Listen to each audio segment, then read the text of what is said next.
Welcome to Linc International's Linc Voices, where we will discuss real issues and share knowledge and understandings of the global world. Our goal here at Linc International is to provide insight to our viewers, participate in conversations that elevate and increase awareness, and allow diverse voices to be heard as we link ourselves to the global villages and networks that inform our individual perspectives. Welcome, welcome, welcome. Today, you will be hearing from the Linc International co-founders, myself, Dr. Karen Brown, and Dr. Joyce Green. We're going to be talking a lot today about some issues and things that are happening in our current world, specifically here in America. And it's really important for us to understand, first of all, when we talk about international psychology, exactly what that means. So when we talk about international psychology as Linc International, we are looking at being contextually informed, culturally relevant, and culturally sensitive. So Joyce, when we're talking about those three foundational principles, what does that even mean to the layman's understanding? How do we unpack that?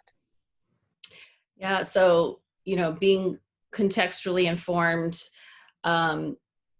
what's happening in America right now, and it's also having global impacts all over the world. Everyone's watching us, right? Everyone's watching what's happening with the race relations and the protests, police brutality, and the interesting thing is that it's not new. This has been going on for generations, but the voices of the white majority were the ones that were guiding policies and practices, and those served kind of as the foundation of how we operated. So being contextually informed helps us to understand where people are at within history, within what's happening in society. It's understanding the timing of things. So the fact that this is coming to the forefront, we have an opportunity to really speak on it and to take action. And I'm really loving the movement that's been happening in the communities to elevate the voices of those who've been marginalized, those who've been oppressed. And so being contextually informed involves understanding the timing, the place, and the history. Right. And I would add too that when we're talking about being contextually informed, it's about the context that we're living in, but it encompasses the cultural relevance of what's actually happening. So there is a cultural piece that we have to really look at and understand that when we look at the relevance of what's happening now in the Black Lives Movement, and then everything that's going on and the social unrest and the social injustices, when we look back in history, like you said, this is not new. This is something that has been ongoing for hundreds of years. But the context here in America is relevant to the culture that we live in, right? So we recognize that culture encompasses so many different things, and a lot of people will think culture is about race or about nationality, but it's about so much more, right? And so when we're talking about international psychology, we are very concerned with the cultural piece, and how it all fits together, and how, like you said, all of these things that have happened in the past have come together now. It's the timing that is so important based on our context and things that have happened in the past. So I'm really glad that we're talking about this subject, this topic. And so my next thing is, we talk about cultural sensitivity. How does that even manifest when we have so much tension right now. I mean, we have this pandemic, which is, we still have people who don't even believe that it's a real thing. Yeah. And then we have the racial tension on top of that. And so there's so many things going on. And here we are in July of 2020, and it doesn't look like it's getting better anytime soon. Yeah. And I think cultural sensitivity starts with awareness Yeah. and acknowledgement. We may not agree, but I think we have to call it upon ourselves to try to understand, and suspend our own judgments and assumptions about what individuals and groups and communities are experiencing. There are a lot of assumptions being thrown around about people's experiences and a lot of disregard of people's experiences that concern me. Mm-hmm. And I think the work of Linc International, in supporting marginalized communities, or even supporting human rights, Yes. is to um, help bring awareness to the experiences of people, especially those who have been marginalized or oppressed. And a lot of that is to pay attention to the history of people's existence, their experiences. For the last Linc Voices, we heard from Dr. Dorothy Nguyen Graff and myself, and we had such a great conversation about being a refugee, being an immigrant. And I think on the outside, you might make assumptions about myself or Dr. Dorothy as Asian Americans and lump us all together. And I think that's the important thing, to understand individual experiences. Um, we each have our own unique histories, and to be sensitive to that and to understand that not all Black lives are the same, right? Not all Black experiences are the same. And so I guess I'm going to turn that question back on you, Karen. When you think about cultural sensitivity, and as we talk about this, what do you think is important? How can we be culturally sensitive with one another? Well, I agree with what you were saying about trying to understand, the next person. There's an old adage that says, you never know what a person has gone through until you walk a mile in their shoes. Um, but what we understand about the culture of America is that it has been tumultuous, to say the least. We have a history of discrimination, I mean, across the board from day one, right? And so there's a lot of internal and inbred and just discrimination and racial disharmony that is not just new. This has been ongoing for years and years and years. And so a lot of people will think that the racial tensions here are just between Blacks and whites. But, or now you'll hear them say Black and brown peoples, Mm-hmm. right? And so it's not just that cut and dried. It really isn't. It is truly something that when we talk about a melting pot, and we have all of these people, I mean, we have Asians, we have Hispanics, we have Blacks that were born in America. We have Blacks who were not born in America, who've come, to America and become citizens.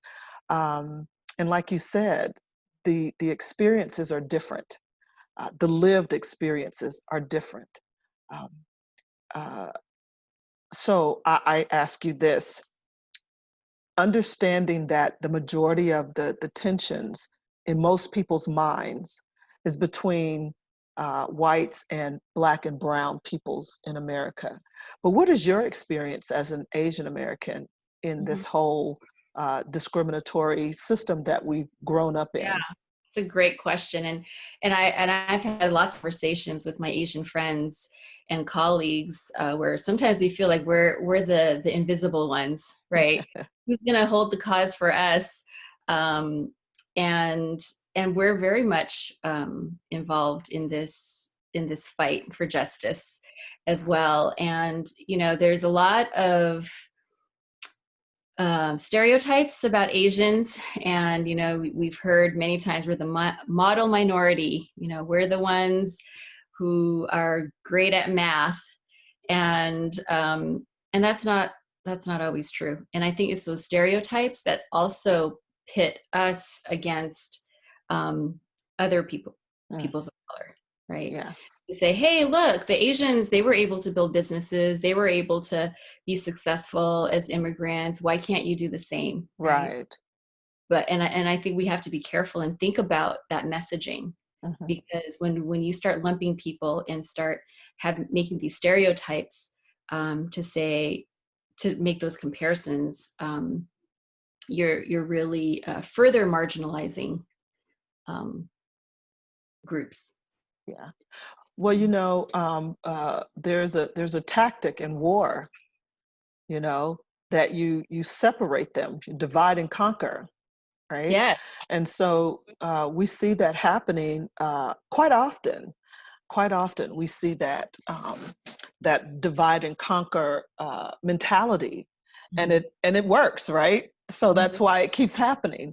That, Yep. like you said, we can take a look at the Asians and say, "Oh, wait a minute, look what they're doing so great, and they're not complaining, and they're progressing, Yeah. at the rate in which we allow them to. But and so why can't you do the same?" And so it's a Let's see divide and something wrong conquer. with you, right? Yeah, right. Yeah. And But so ignoring that there's a whole system that keeps certain groups down. yes, yes, Yeah. yes. And we recognize that. And so you said it earlier, it's an acknowledgement, right? We have to acknowledge that we have systemic problems, Yes. because until we acknowledge that we have those systemic problems, we won't even start to look at fixing those issues. I know I spoke with someone before, and I talked about um, the analogy of a rape victim when they have been assaulted and the perpetrator never acknowledges that it happened. It's very difficult for that survivor to heal. They may go forward and do great and wonderful things, but internally there's that unresolved trauma. And until that acknowledgement occurs, that, just that acknowledgement that, yes, it happened, now I can move forward and I can truly, truly heal. And until America acknowledges our ugly past, and it's all of ours, it's ours collectively. We all have to own it. And I think we can't just point fingers, because it's very easy to point fingers and say, well, you did this and you did that. But if we acknowledge our collective history and our collective past and our collective traumas, and if we can't do that, it's very difficult to heal, because there's always going to be that seed of bitterness that will easily rise up. And so we're seeing that now. And let me just say this, my name is Karen, so I take offense to all the Karen jokes. I don't understand that. So maybe I don't understand that. So somebody please help me to understand what that really means. But Every time I see one of those Karen memes, I think about you, and I'm like, yeah, wait, I don't get it. where did this come from? Yeah, so my kids help me out. They tell their friends when they tell these Karen jokes or whatever, they say, stop. You have to come up with another name, because that's my mother's name. But those types of things are like you said, very divisive. Yeah. And this is not what we need. The racial tensions, we don't need the divisiveness, especially during a time of pandemic, when people are really ill. They're sick and dying.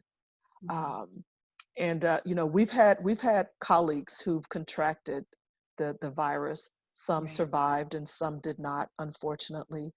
And when we think about that, it makes me realize that we do not have time for the divisions that occur amongst us when we have people that are literally dying. Yeah. And our focus should be on coming together and working together towards a solution. Um, so, what are your thoughts on that? Oh, I completely agree with that. And I think this is actually a really rich time in history Yeah. and a great opportunity for us to really take this time during the pandemic. You know, a lot of people have more free time to sit with each other, to talk to each other, to understand each other's experiences. And I think that's the whole point of Linc International and also Linc Voices, Oh, right? yes. Is to shed some light on some of these misconceptions or misunderstandings, Yes. and Yes. to build bridges, right? We're That's trying it. to link people together, That's because right. we're all connected. We are. And so I think that it's a call to action, Hmm. and it's the responsibility for us to educate ourselves, but also to take action in that next step. And I'm a therapist as well. You know, I see clients. I'm a mental health therapist, and a lot of my clients want to know, you know, what can I do? How can I be more aware? Hmm. And I just by asking the questions and just by acknowledging Right. that you don't know, um, Yes, is a great first step. And it is. mhm, It is. And we also have to, once we get this acknowledgement and this understanding about the historical perspectives, because we know that not everybody is going to want to understand. Not everybody is going to want to be a part of the solution. There are people who are um, committed to these divisions for one reason or another. But I believe and I have a hope that there are more people who want to come together and work together than there are who don't. You know, mhm, I do believe that. I have to believe that because if I don't believe that, it will make life so much harder, mhm, so much harder. And we want to do our part at Linc International to ensuring that, we collaborate with those who are willing to collaborate, and then offer, our perspective in the hopes that um, they will then too be able to see our perspective, right? mhm. Yeah. Um, and it's not about complete agreement on everything. No. Like I'm married and my husband and I don't agree on everything, right? But we respect one another Mhm. so that when we have those times that we disagree, we can still work together, right? Yeah. And I think we if we all understood that as a nation, Mhm. as peoples across the globe, you know, um, that life would be so much easier um, if we could just. My sister said there's no such thing as agree to disagree, but I disagree with that. We can disagree, right, and Yeah. still be friends. We can disagree and still work together, but it Yep. comes with a mutual respect and an understanding, like you said, of the context and Yep. the cultural relevance and the cultural sensitivity. Do Right. unto others, right? Right. And really understand this, that we have a shared humanity. Oh, yes. Mhm. Yes. To respect one another, to understand each other, to bring each other alongside us, even if we don't agree. Yes. with our ideologies, or our we might have a different opinion about something, but that's okay. Yeah. Mhm. Yeah. And so when we look at um, things have changed so drastically in so short of a time.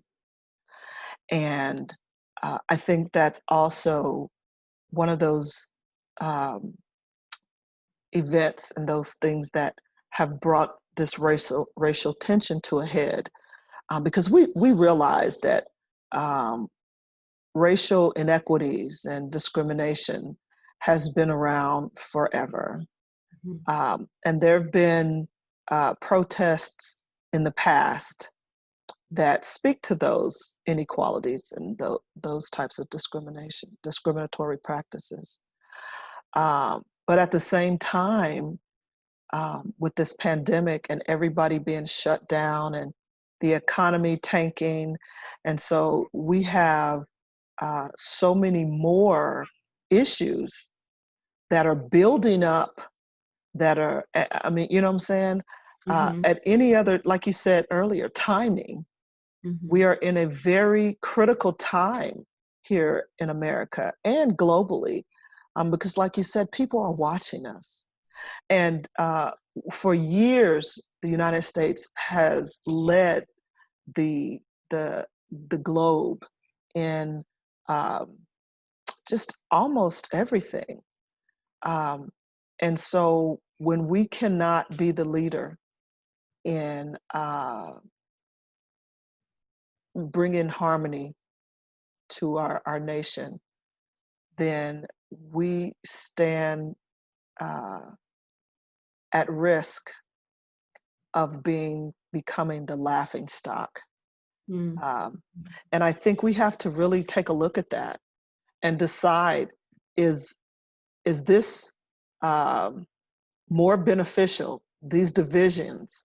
Is it more important for us to be divided than to stand collectively as a United States of America? Mhm. Right? And I know police brutality is nothing to sneeze at. You know, I'm not saying ignore those things. I'm saying come together and let's work together for a solution to all of these things. Mhm. Um, is um, our individual understandings of who we are as a race, is that more important than understanding who we are as Americans? Mhm. And I think we need to look at that and make a decision. Am I going to forget about what I understood when I was a soldier? I was a soldier for 26 years. Am I going to forget about the America that I fought for, and fought to defend, protect, and defend? Or am I going to let all of that go by the wayside and focus on being Black, right? Mhm. Um, and some may say, well, you're both. You know, you have to look at who you are and what's happening to your race. And I say to them, I am looking at that. I'm absolutely looking at that. Um, and there are issues that we have to deal with, right? But I cannot do that in a bubble. I have to have people like Joyce, and I have to have people who don't look like me to walk alongside me so that we can figure out how to solve these issues together, right? And that's what makes us Americans, not the fact that I'm Black or you're Asian. What makes us American is that we uh, come together and work for a united purpose that we all can enjoy, you know, what our founding fathers have set out in the Declaration of Independence, right? That life, liberty, and the pursuit of happiness for everybody, you know. And then we talk about that these truths stand the test of time, that all men are created equal. And so we have to go back to those premises and realize that they are true. And those truths stand the test of time. And so for us to be, our country to be so divided, we are, in my opinion, as a former soldier, I think we are kicking those premises to the side. And that's not American at all. We have to come together. And now is the time. It's a critical time. we can do it. I believe in us as a nation. And like I said before, I think that Linc International, we're committed to doing our part in making that happen. Right. So Linc International, we have a motto or a tagline that we use all the time on everything, living in context. Yes. So that falls in line with international psychology. And Karen, would you explain a little bit more about living in context? Sure. So we recognize that every situation is not the same. And so you may encounter an event or have an experience with someone or something um, at one point in time, right?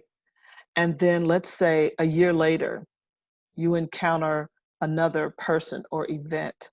And we don't want people to take those initial events and experiences and move them and operate on them in the second event or experience.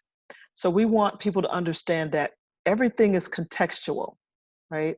So just because you had a bad experience with one person, don't generalize that experience with everybody that you meet that's of that nationality or that ethnicity, right? Everything has to be in context. Right. And so that's why we want people to live in context. Don't live in the past, right? Because that will keep you so bounded, and that causes it will inform, and it will feed into discrimination and racism. And so what racism is, and what prejudice is and discrimination is when you have these inherent ideas about who people are based on something that you've heard, something that you've read. It may have been even one or two experiences. But if you are open to experiencing people in the now, you said, we're going to talk about being rather than doing, and I'll let you explain that. But if we focus on being and in the now, and live in context and what's going on right now, and don't worry about those things that may have been a bad experience for you, or even a good experience for you, or something that's neither good or bad. You just didn't really care. What's happening now? Stay here. And so we talk a lot about living in context, and it's so much more than just dealing with people. It's the understanding that what's happening now is what's relevant. And yes, we do know that history will feed into those perspectives, but our perspectives can change based upon the context. And so that's why our motto is living in context. Right. And that the work is not just about doing, but it's about being, right? Yes. Being contextually informed, being culturally relevant, and being culturally sensitive. So it really starts with you, and it starts with me and all of us, to shift our perspectives, to think about how can we be with one another. And some of it requires us to suspend our own judgments, to Yes. be aware of the stereotypes and the all those maybe negative experiences that from the past that carry us into the present and interacts with the way that we or interferes with the way that we interact together. Yes. And I think that's our responsibility to do that. It is. Yeah. It is, absolutely. And so I've heard people say, all policemen are bad. And I remind them that I have family members who are police officers. And there are a lot of families who have members that are police officers. And so when we start dumping them all in the same category and that all policemen are bad, we run the risk of missing out on those that are good. And we also tend to, sometimes because we expect something from someone, we will cause that reaction to happen. So if I'm waiting for an officer to be a bad cop and I react in that manner, as if I believe that this is a bad officer, what I do is I set myself up for a self-fulfilling prophecy, right? And then I can turn around and say, you see, I knew he was a bad officer. And like you said, it starts with us as individuals. And we have to own our own behaviors. We have to acknowledge our own inherent biases. There, there is a way to teach yourself what those inherent biases look like. Actually, you don't need to do that because we have a course that will help you figure out what your inherent biases are. And so, and then we're talking about respecting others. Respect is earned. And when you treat others with respect, it really does come back to you. And of course, we're talking the average person. Again, we recognize that there are just some who will not fall in with what is normal and decent behavior. But those aren't the ones that we're concerned with. I still believe that there are more people who have good hearts and are willing to allow their minds to be exposed to something other than what they've learned. And so we also talk in Linc International about changing the world one perspective at a time. And if you are willing to see my perspective, then we can work together. It's only when you're unwilling to see my perspective that we have problems.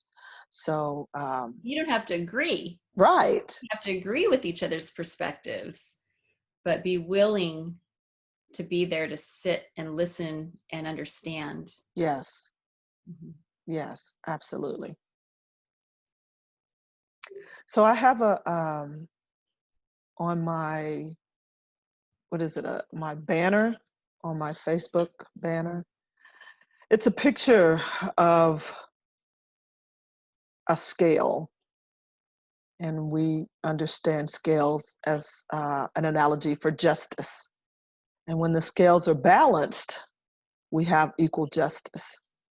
But in the picture, there is a cloaked figure holding a mask, and they have their finger on the scale, holding the scale down. And I love that visual because it's what's happening in America, that we have unequal justice. We have unequal rights. So we talk about equal rights, we talk about civil rights, and we talk about the several times that we've gotten civil rights acts written into law. One in 1954, 19 in the 60s. But the reality of it is that we're still operating under a skewed scale. And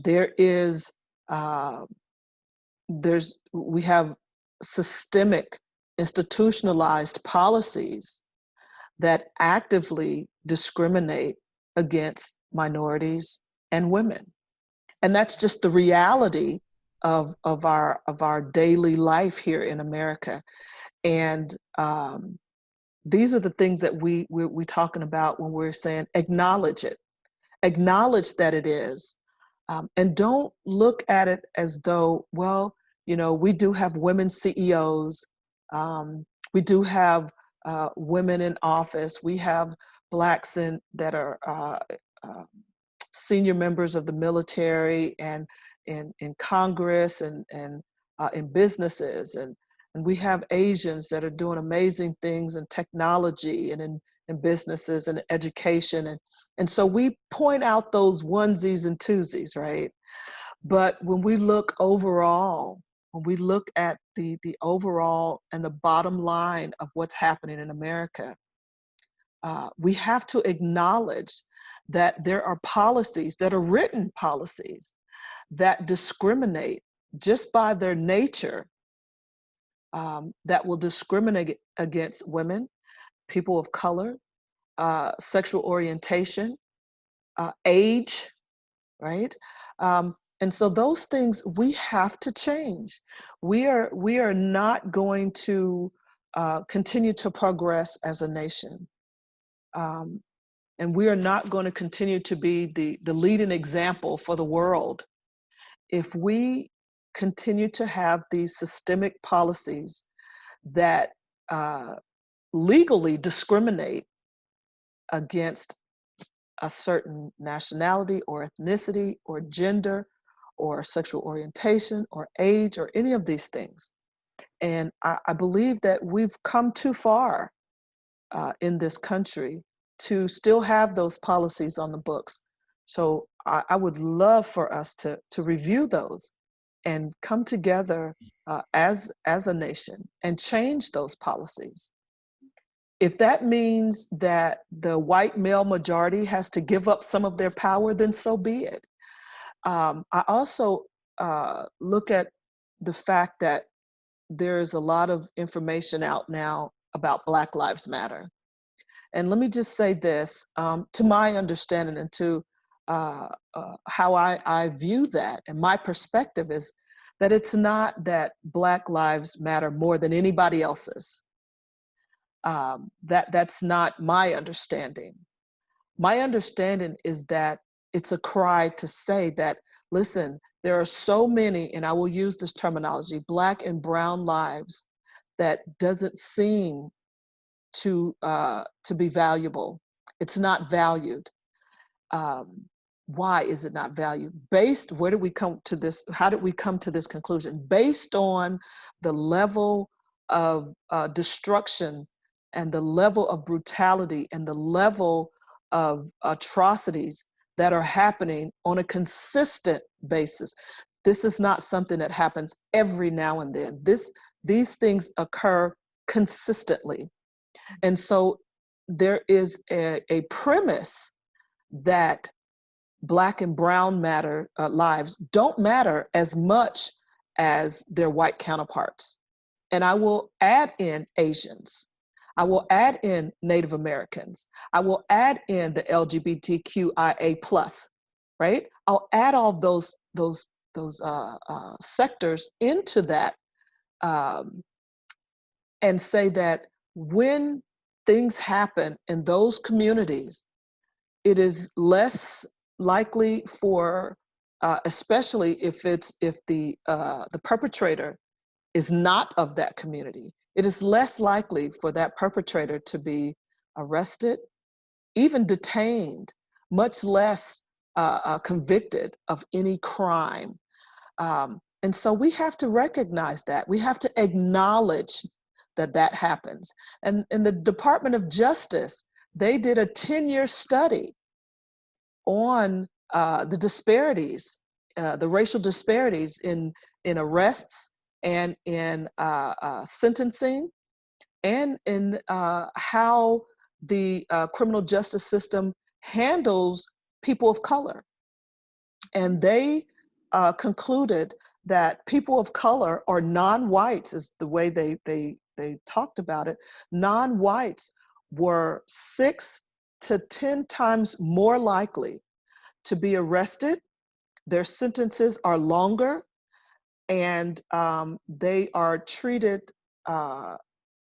more harshly while within the criminal justice system. And so those are, when we talk about solutions, well, in my opinion, the very first thing that we have to do to get past this and to come together is to acknowledge that it occurred. I did research in Australia with the Australian Aboriginals, and their prime minister wrote a letter to the country, and he apologized for what had happened to the Aboriginals across the continent of Australia. And it was huge. It was huge. And I was able to get a copy of that. I was very fortunate enough to get a copy of that. And the mainstream Australian majority were outraged Hmm. by the Prime Minister issuing an apology to the Aboriginal community. They were outraged. And needless to say, he did not get voted back in as the Prime Minister. Wow. He got immense backlash. Hmm. Um, but the importance of that is that the Aboriginals were able to start their journey of healing. Hmm. And that makes me think about the responsibility of our leaders.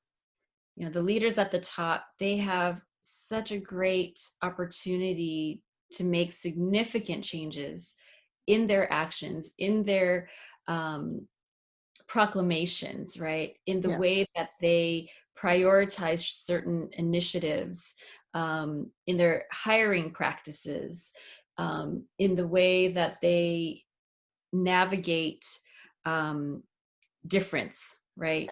yes, And I think that it really does start at the top. Right now, we're seeing a grassroots movement and a lot of efforts in the grassroots. Um, but I believe that that's needed. But the true change needs to happen at the top, absolutely. because those are the policymakers. Those are the decision makers. Those are the ones who have the power and influence to shift these norms. Yes, absolutely. And so, what we need to do now is we need to get an audience with those at the top. We need to be able to impact what their understanding is. We need to have the opportunity to shift the narrative by changing their perspectives, Mhm. and recognizing that just because I love who I am as a Black female has absolutely nothing to do with how much I can respect and embrace you as an Asian female, right? I don't lose anything by embracing you. I don't. I gain, right? And so I think if we really understood that we have nothing to lose by embracing our diversity, but everything in the world to gain when we do. Mhm. And that's being open and being willing to change and be transformed. Right? I think Absolutely. that'll just make our lives so much richer and risk, right? Sometimes it's uncomfortable to Yeah. be in situations that are different, Hmm. or and sometimes it's hard to listen to diverse perspectives when you don't agree. Right. But that's a very significant first step, and that's going to lead to um, more understanding and more opportunities to work together, Hmm. and a more richness in each of our lives. Right. Well, one final thought, and we're kind of running out of time. We could talk about this forever. I thank you, Joyce, for joining me here on Linc Voices. In the military, we used to say to all of our soldiers in their professional development courses, know yourself and seek self-improvement.